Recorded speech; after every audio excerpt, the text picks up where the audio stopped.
Reasoning और maths दो ऐसे सेक्शन हैं जहां पर आप इजीली फुल स्कोर कर सकते हो और मैक्सिमम लोग इन दोनों सेक्शन में फुल स्कोर करते ही हैं। मैथ्स को लेकर के हम किसी और वीडियो में डिस्कस करेंगे। हम आज बात कर लेते हैं रीजनिंग को लेकर के कि कैसे आप रीजनिंग में फुल स्कोर कर सकते हो। अब सबसे पहले हम 2025 के ट्रेंड को उठा करके देखते हैं कि रीजनिंग में मतलब किस टॉपिक से कितने क्वेश्चन बने हैं। सबसे पहले अगर हम सीरीज को लेकर के डिस्कस करें तो सीरीज से लगभग 263 क्वेश्चन पूछे गए हैं और प्रत्येक शिफ्ट के हिसाब से देखें तो लगभग 4 से 5 क्वेश्चन पूछे गए हैं।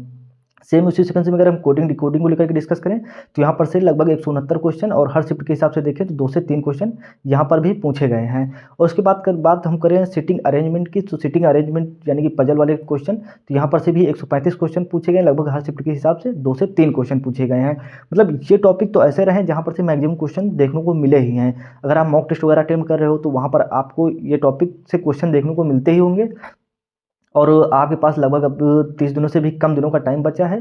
तो इन टॉपिक को अच्छी तरह से कंप्लीट कर लेना और उम्मीद तो यही है कि आपके पास जो लिमिटेड टाइम है और आपने अपने सिलेबस को अच्छी तरह से कंप्लीट कर ही लिया होगा। आप सिर्फ क्वेश्चनों की प्रैक्टिस करो और इसके अलावा सेक्शनल मॉक टेस्ट अटेंड करो, क्योंकि वहीं से आपका स्कोर इंप्रूव होगा। अगर फिर भी आपको लगता है कि किसी स्पेसिफिक टॉपिक से ज़्यादा ही क्वेश्चन आपके बार बार गलत हो रहे हैं और उस टॉपिक को आपको पढ़ना है तो आप यूट्यूब पर वन शॉट क्लासेस के थ्रू उसको कंप्लीट कर सकते हो। बाकी यहाँ पर मैंने इस वीडियो में डिस्कस कर रखा है कि आप किस टीचर की कौन सी प्लेलिस्ट के थ्रू अपने उस चैप्टर को कंप्लीट कर सकते हो। और मतलब देखो मैक्सिमम लोग गलती क्या करते हैं रीजनिंग में कि वो सिर्फ टीचर की क्लासेस करते रहते हैं, जो कि मतलब मेरे हिसाब से कि आपको कॉन्सेप्ट सीखने के लिए तो मतलब क्लासेस करनी होती हैं, लेकिन एक टाइम के बाद टीचर को छोड़ना ही होता है, क्योंकि अगर आप क्लासेस करते रहोगे वहाँ से आपको लगता है कि आप अपने स्कोर को इम्प्रूव कर सकते हो, तो ऐसा नहीं हो सकता है। आप सिर्फ कॉन्सेप्ट वहाँ से सीखो, बाकी उसके बाद आप खुद से प्रैक्टिस करो। जितना आप सेल्फ प्रैक्टिस करोगे तो वहीं से आपका स्कोर इम्प्रूव होगा और उसके अलावा आपकी एक्यूरेसी भी अच्छी तरह से इम्प्रूव होगी। इसके अलावा जो सबसे ज़्यादा वहाँ पर आपको देखने को मिलेगा कि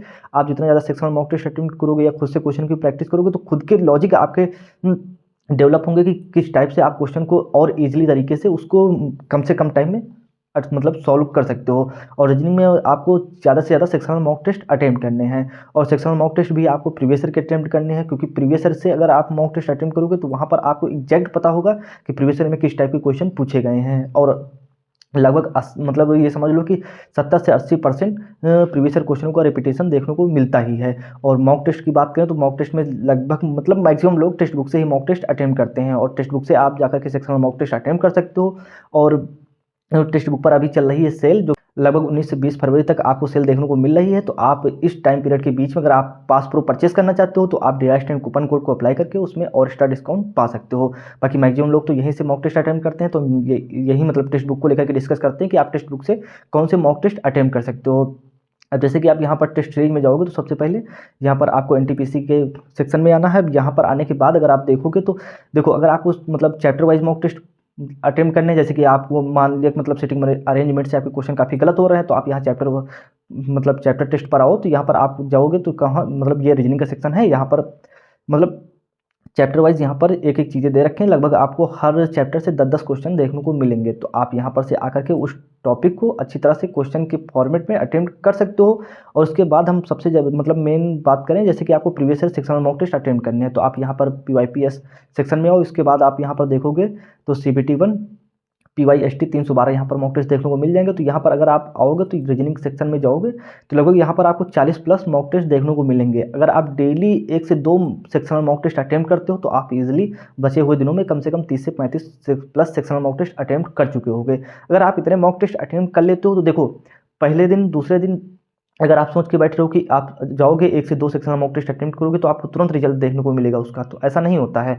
आप लगभग 10 दिन रेगुलर होकर के देखो, 10 के बाद जब आप 11वें मॉक टेस्ट पर जाओगे तो वहाँ पर आपका टाइम भी काफ़ी मतलब ये समझ लो, अगर आपको अटेम्प्ट करने में अभी लगभग 15 से 20 मिनट या समझ लो कि 20 से 22 मिनट लग रहे हैं, फिर भी आपका मॉक टेस्ट पूरी तरह से कंप्लीट नहीं हो पा रहा है, तो आप फिर लिमिटेड टाइम में आराम से कम 10 से 12 जब मॉक टेस्ट अटेम्प्ट कर चुके होगे तो वहाँ पर आपका टाइम काफ़ी घट करके आ जाएगा। लगभग आप 15 मिनट में भी क्वेश्चन को अटेम्प्ट ईजिली कर लोगे। अब जैसे कि हम अपने सीजल को लेकर के डिस्कस करें तो सीजल में मेरा जो अटेम्प्ट करने का टाइम रहता है वो लगभग 9 से 10 मिनट ही ये रीजनिंग के सेक्शन को अटेम्प्ट करने का टाइम रहता है। और काफ़ी लोगों ने कमेंट करके यही पूछा था कि मतलब मैं इतने कम टाइम में कैसे अटेम्प्ट कर लेता हूँ। इसके पीछे मेन रीज़न यही है कि मैंने इतने ज़्यादा सेक्शनल मॉक टेस्ट अटेम्प्ट कर रखे हैं कि मुझे एग्जैक्ट पता होता है कि किस क्वेश्चन में मैं कौन सा लॉजिक लगाना है, ताकि हम कम से कम टाइम में उस क्वेश्चन के आंसर तक हम पहुंच सकें। क्योंकि देखो, अगर रीजनिंग में आपको टाइम दे दिया जाए तो नो डाउट आप इजीली 30 के 30 क्वेश्चन सही कर लोगे, लेकिन दिक्कत यही आती है कि लिमिटेड टाइम में जब आप की स्पीड अच्छी खासी होगी, तभी आप लिमिटेड टाइम में क्वेश्चन को अटेम्प्ट कर लोगे।